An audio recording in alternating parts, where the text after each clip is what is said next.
A graça e a paz do nosso Senhor e Salvador Jesus Cristo sejam com todos. Aqui quem fala é o pastor João Evangelista Júnior e nós hoje estaremos vendo mais um estudo da nossa declaração de fé, nesta série Declaração de Fé Explicada. E hoje estaremos vendo o capítulo 19 sobre o batismo com o Espírito Santo. Portanto, pedimos a sua atenção para este estudo que é importante para nós que somos pentecostais. O nosso texto da nossa declaração diz o seguinte: cremos, professamos e ensinamos que o batismo no Espírito Santo é um revestimento de poder do alto. E eis que sobre vós envio a promessa de meu Pai. Ficai, porém, na cidade de Jerusalém, até que do alto sejais revestidos de poder. Lucas, capítulo 24, versículo 49. E também é uma promessa divina aos salvos. E também do meu Espírito derramarei sobre os meus servos e minhas servas naqueles dias. Atos, capítulo 2, versículo 18. Trata-se, portanto, de uma experiência espiritual que ocorre após ou junto à regeneração, sendo acompanhada da evidência física inicial do falar em línguas. E todos foram cheios do Espírito Santo e começaram a falar em outras línguas, conforme o Espírito Santo lhes concedia que falassem. Para nós do movimento pentecostal, a Assembleia de Deus, que é uma das principais representantes brasileiras da Igreja Pentecostal, o batismo com o Espírito Santo, com certeza, é a doutrina de identidade, é o que nos diferencia, porque não apenas defendemos a atualidade dos dons, mas nós cremos no batismo com o Espírito Santo como uma segunda bênção, ou seja, a primeira bênção, a salvação, a regeneração, e a segunda bênção está atrelada justamente a essa operação carismática do Espírito Santo. Essa operação em que o Espírito Santo derrama dos seus dons, mostra a sua ação ministerial sobre nós, a sua ação sobrenatural sobre nós. E o batismo com o Espírito Santo, portanto, na nossa ótica pentecostal, é esse revestimento de poder, esse revestimento que não serve para a questão de santificação, não está atrelada à salvação, não tem nada a ver com isso, mas está relacionada, sim, à operação ministerial, a uma capacitação ministerial. Enquanto que o Espírito Santo, quando nós cremos, somos salvos, somos convertidos, ele passa a habitar em nossas vidas, ele começa a transformar os nossos hábitos, tendo ele já nos regenerado. A operação do batismo com o Espírito Santo é ele, o Espírito Santo, agora nos mergulhando na sua glória, na sua graça, no seu poder. O Senhor Jesus, que é o batizador, ele nos mergulha, nos imerge, tanto que a palavra batizar significa isso, mergulhar. Ele nos mergulha no Espírito Santo para que nós agora sejamos usados, sim, para que nós possamos pregarmos o Evangelho com mais eficácia, para que nós sejamos verdadeiros defensores, evangelistas para o mundo. É nesse sentido que o batismo com o Espírito Santo, ele tem essa eficácia, essa função. Bem, depois do que nós expomos aqui, rapidamente, eu quero chamar a atenção de vocês para o que aqui a nossa declaração de fé, ela é enfática. Por exemplo, o termo cheio do Espírito. Nós pentecostais cremos que, assim como Robert Menzies, William Menzies, assim como Roger Strostad, eles tanto defendem, nós cremos que a linguagem de Lucas, ela é distinta da linguagem de Paulo.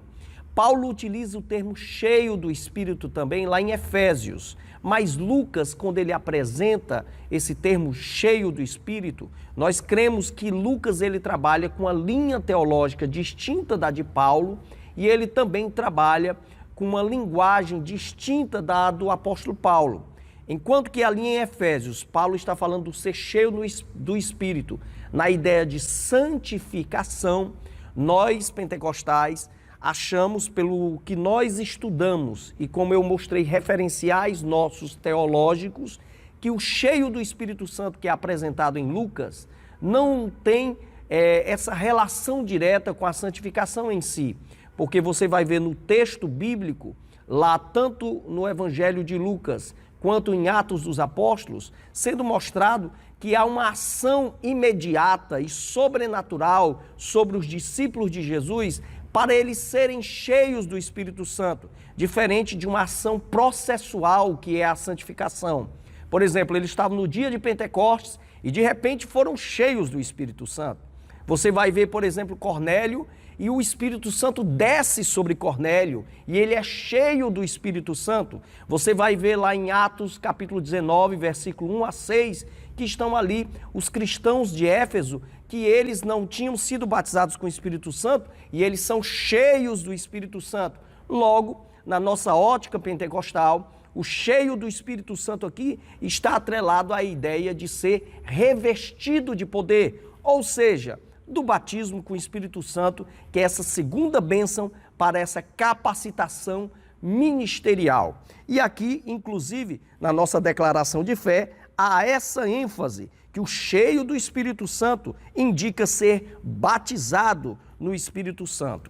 E logo, a pessoa que é batizada no Espírito Santo, nós cremos que ela tem mais facilidade, ela é uma pessoa que tem a facilidade de manifestar os dons espirituais, por se tornar mais sensível a essa ação carismática do Espírito Santo. Bem, a nossa declaração, quando fala desse assunto, ela faz questão de dividir esse assunto em alguns tópicos. O primeiro deles é a ênfase do que já falamos aqui para vocês. O batismo no Espírito Santo é distinto da salvação, não está atrelado nem mesmo à regeneração.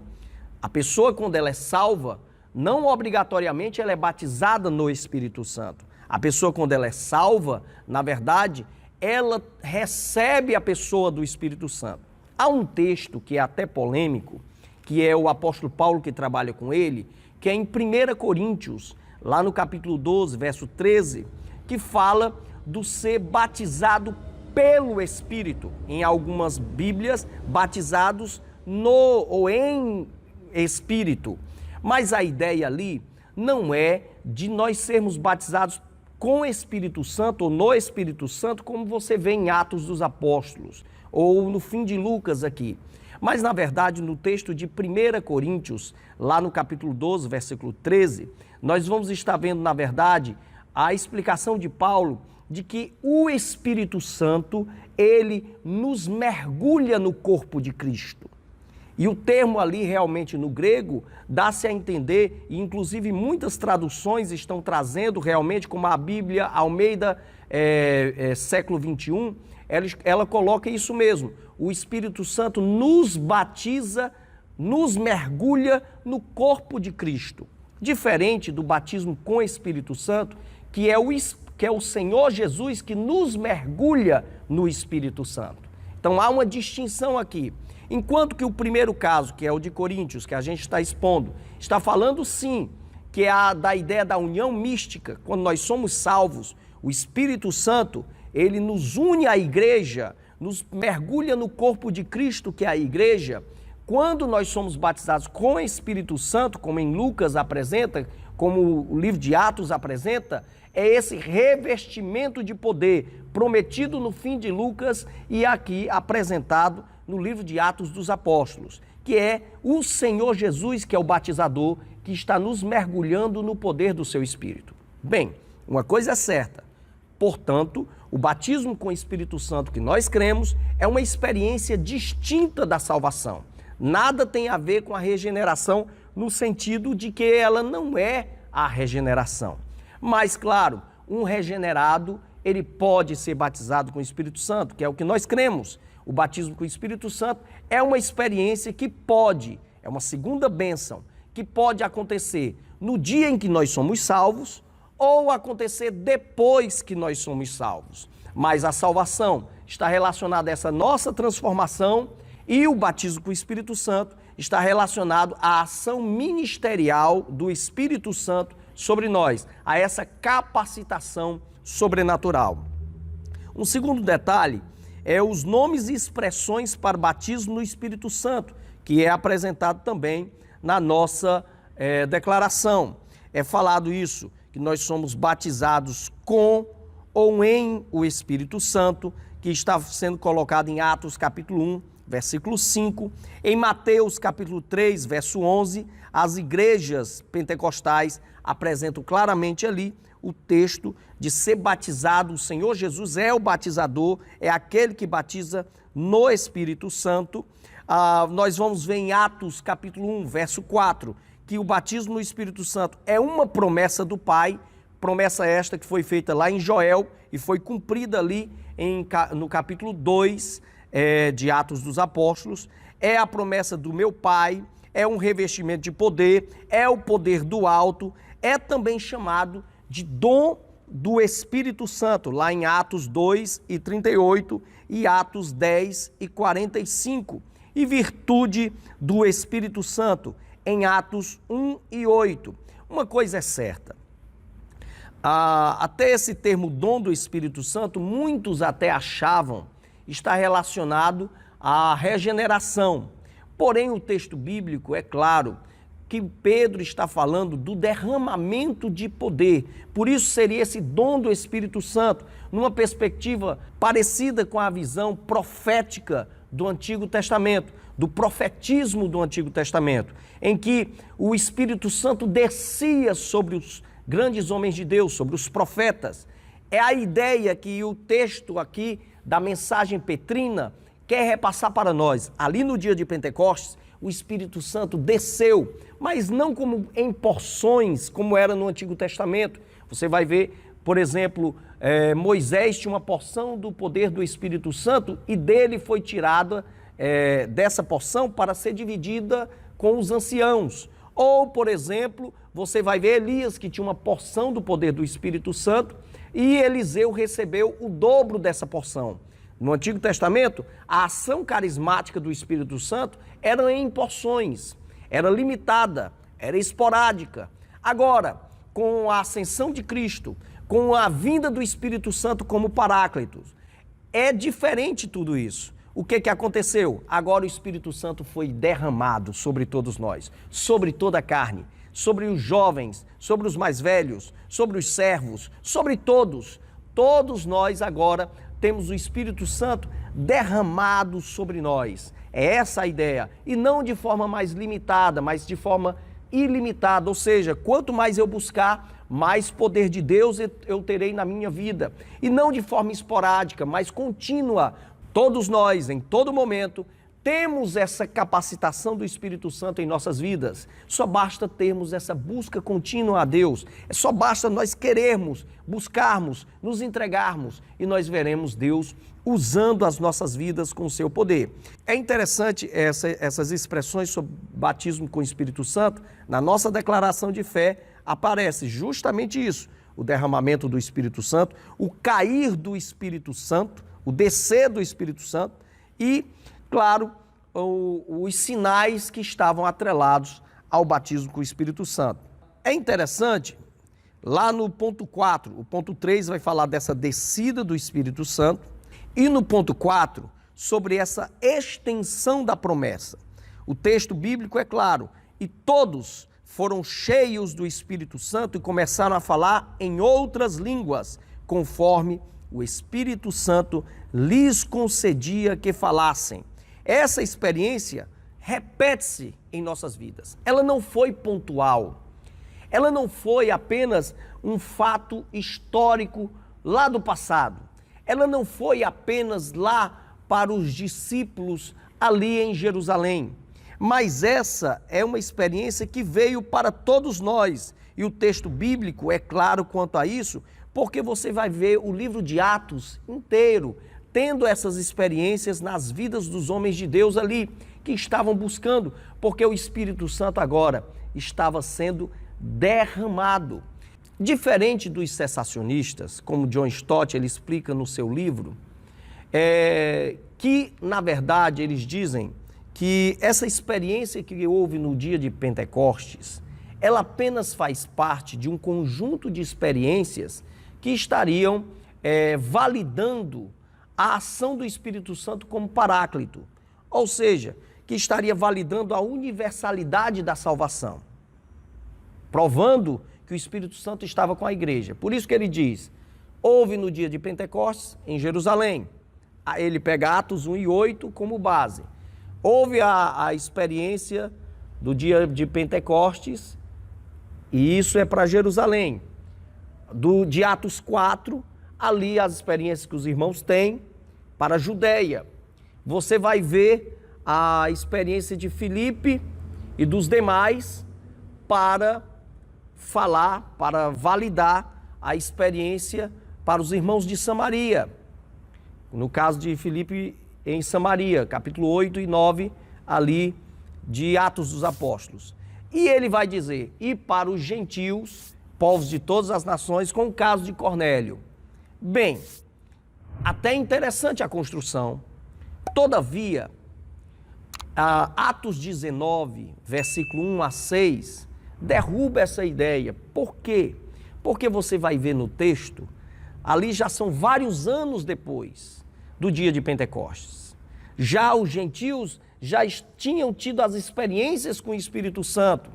Em Atos 19, 1 a 6, você vai ver a mesma experiência que os irmãos tiveram ali no dia de Pentecostes, que os demais tiveram, tanto em Samaria como Cornélio teve, sendo repetida vários anos depois, ali na cidade de Éfeso, deixando claro para mim e para você uma coisa: essa experiência do batismo com o Espírito Santo não foi para a primeira geração de cristãos apenas.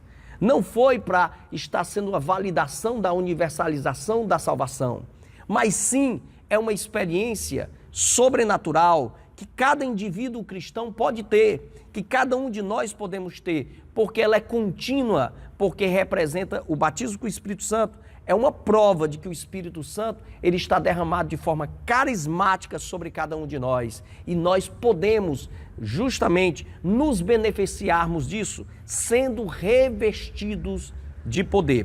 Mais uma coisa interessante ainda sobre o batismo com o Espírito Santo, é que ele não é o revestimento de poder, ele é um revestimento de poder.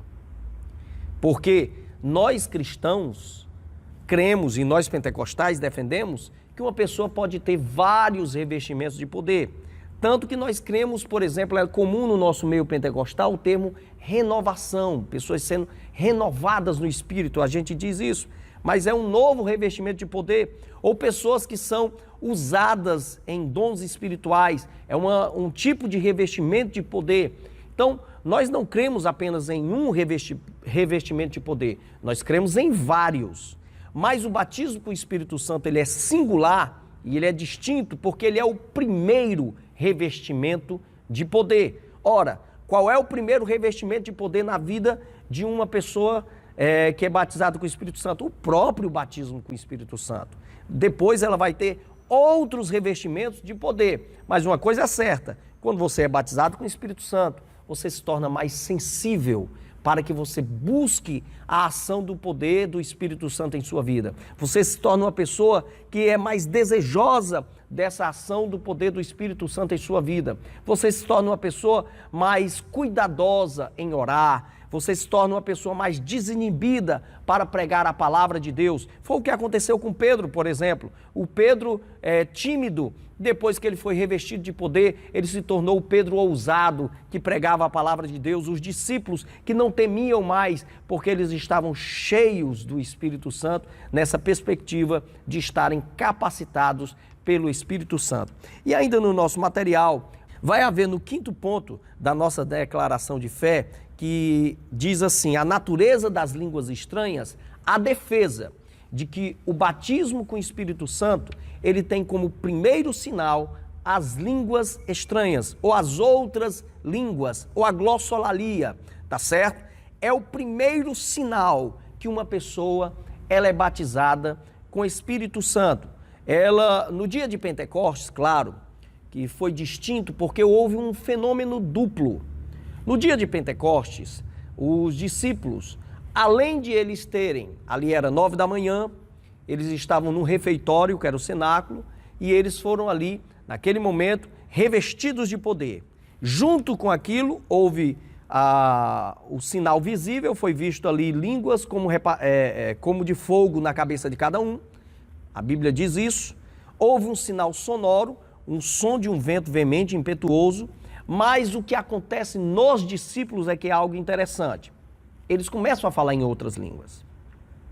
Mais ainda, o que acontece com a multidão. Cada um da multidão ouviu cada um dos discípulos falarem em sua língua materna. Ora, isso é que é interessante. Imagine, um romano ouviu João e Pedro falando em latim. Um judeu ali da região da Arábia ouviu Pedro e João falando em árabe. E ainda, o mais impressionante, que eles ouviram todos falando em sua língua materna. Ora, irmãos, se você colocar 10 pessoas falando ao mesmo tempo, você não entende nenhuma. Imagine eles ouvindo 120 pessoas falando ali em outras línguas, em línguas desconhecidas, e eles com o seu ouvido entendendo tudo isso. Isso foi algo fantástico, porque foi ali o estupim, o início ali da questão do derramamento do Espírito Santo. Diferente, por exemplo, da Torre de Babel, que causou confusão, a questão da diferenciação e as mudanças das línguas, a confusão de línguas, como a Bíblia diz, no dia de Pentecostes, provando que a igreja estava sendo unida em um só povo, povos de todas as raças, tribos e línguas, estavam sendo unidos em um só povo, todos estavam ali compreendendo em uma língua só, é algo miraculoso. Agora, essa experiência das línguas estranhas, ela se repete em todo o livro de Atos dos Apóstolos, ela se repete, é uma experiência contínua, é uma experiência que está acontecendo constantemente. E lá em 1 Coríntios 12, é falado disso. Paulo fala que fala mais línguas que todos. Ele pede, inclusive, em ordem para o culto, mostrando que os irmãos falavam em línguas estranhas. A igreja de Corinto falava em línguas estranhas. E ele, inclusive, pede para que os irmãos, em oração, peçam para que compreendam, através do dom de interpretação de línguas, as questões das mensagens que eram às vezes transmitidas em línguas estranhas.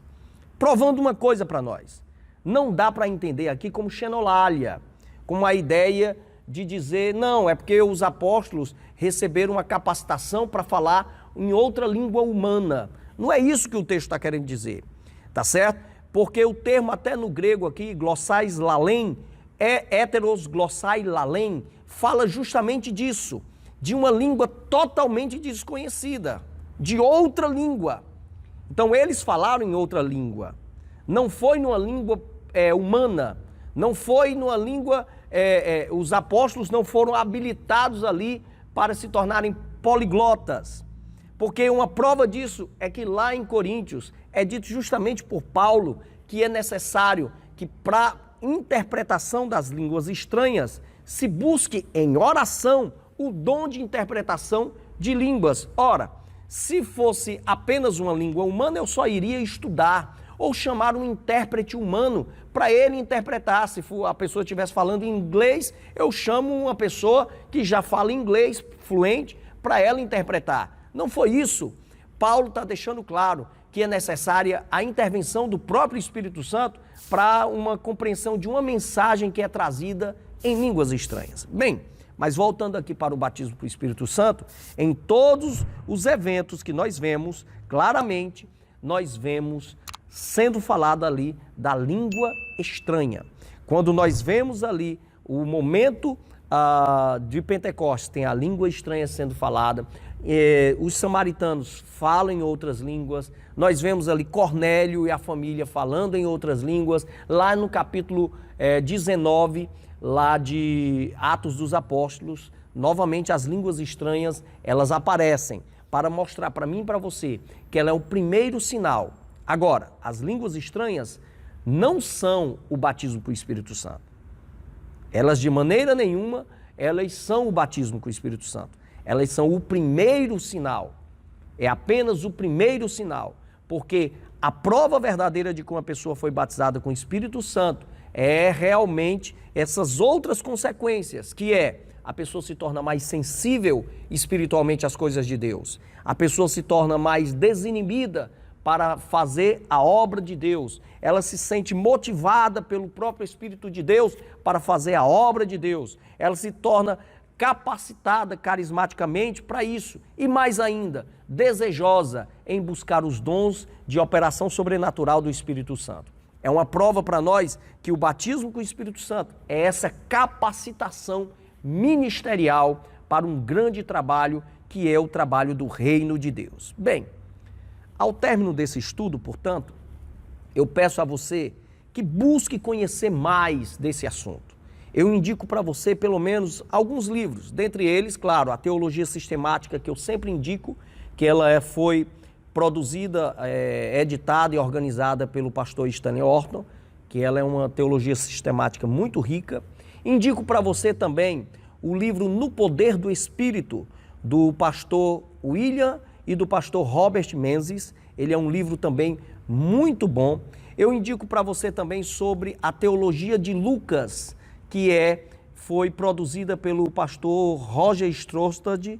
Ela é muito boa também sobre esse assunto, fala sobre o batismo com o Espírito Santo e, claro, indico para você o nosso material aqui do Cetadem e faço novamente o convite. Se você quer aprender mais, vem estudar conosco aqui no Cetadem, que é o Seminário de Teologia da Assembleia de Deus, Montese. Bem, amado irmão, que possamos mais do que nunca crescermos na busca de estarmos mais sensíveis à operação do Espírito Santo. E você que é pastor, você que faz parte da Igreja Assembleia de Deus, comece a incentivar a sua igreja a buscar o batismo com o Espírito Santo. Isso tem sido esquecido nos nossos templos. E nossa identidade pentecostal é de nós sermos pessoas que buscam o revestimento de poder, buscam uma vida de santidade, mas também buscam uma vida de serem cheias do Espírito Santo. É necessário que a nossa juventude busque o batismo com o Espírito Santo. É necessário que os irmãos mais antigos, que foram batizados com o Espírito Santo, busquem a renovação. Nós cremos na efusão do Espírito Santo. É necessário que no momento tão difícil a qual nós estamos vivendo, que a igreja pentecostal, ela possa estar como os discípulos no dia de Pentecostes, esperando mais do que nunca serem cheios do Espírito Santo. É hora de nós estarmos sendo cheios do Espírito Santo para proclamarmos este evangelho com autoridade e com poder para o mundo. Então, fica aqui o convite para você para continuar participando dos nossos estudos. Aqui nós temos essa série de estudos da declaração de fé. Peço a você, se você gostou desse vídeo, deixe aí o seu like, o seu gostei. Se ficou alguma dúvida, deixe aí embaixo. Se inscreva no nosso canal, ative o sininho e que possa você cada vez mais crescer na graça e no conhecimento do nosso Senhor e Salvador Jesus Cristo.